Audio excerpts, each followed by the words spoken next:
Ladies and gentlemen, I'm here with the winner, Dean Garnett. That was incredible, but you want something to say. I can tell you've got something to say. Go on. I just want to say that as a Scouser, we're basically Irish, all 4 grandparents are Irish, so up the Irish! Loads of respect for Ciaran Clarke. I just really fancied this matchup. I just liked it, Dan. I've been throwing that spin and elbow, been fighting a lot of southpaws, haven't I? 3 on the bounce, spar Marlon Jones a lot. And I've been throwing that elbow all the time and landing it. Like, just every session I do.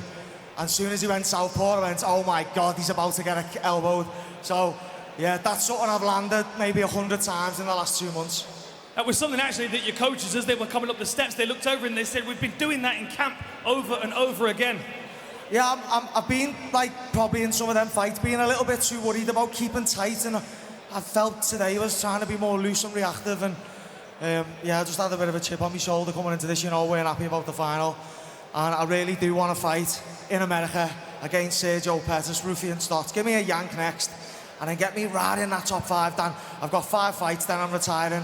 I want to run at that belt. I want to fight some of the best guys in the world, and I want to be in there. So please, let me move up the rankings. I don't want to be looking behind, Dan. I want to be going forward. Look, he's ranked. That was a big performance, a stoppage. I do want to ask you what you said to his corner team after, though.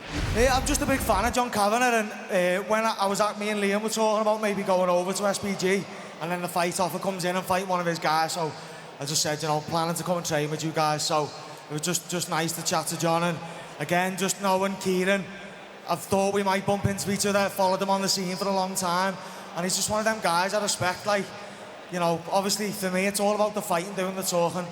Been nothing but respect between me and him since, you know, the fight was announced, and, you know, I want to see him do well. Look, we had a lot of movement in the bantamweight division, obviously. Sergio lost last weekend to Mitch McKee. Havalov's moved up as well. Like, call your shot. Who would you like next, ideally? Well, like I said, if you give me one of them 2 guys who lost, Ruffian Stotts or Sergio, and then you know, I can ask for a guy in the top 10 who's got a win streak. But I think, you know, get me to the States. I should have my visa in the post any day now. And I want to get out to America and fight in America, Dan, so please, let's make it happen before I retire. And I really want to run at this belt. I think I've got the potential to be a PFL champion, I really do. I would have loved to have shown some grappling in that fight, because Ciaran is an expert on the ground, and I believe I am too. So it would have been nice to get the grappling off, but I'm not going to complain with a spinning back elbow, Dan, come on. No, you can't complain too much about that, and you're going to need your grappling against those guys at the top of the division anyway, but we've got to see you up there. Thank you. Yeah, I want to say thank you to PFL, unbelievable promotion. I love all the guys who work in the back, everyone involved with the promotion's amazing. Up the Irish! Ladies and gentlemen, Dean Garnett! Click below to subscribe and watch more MMA content.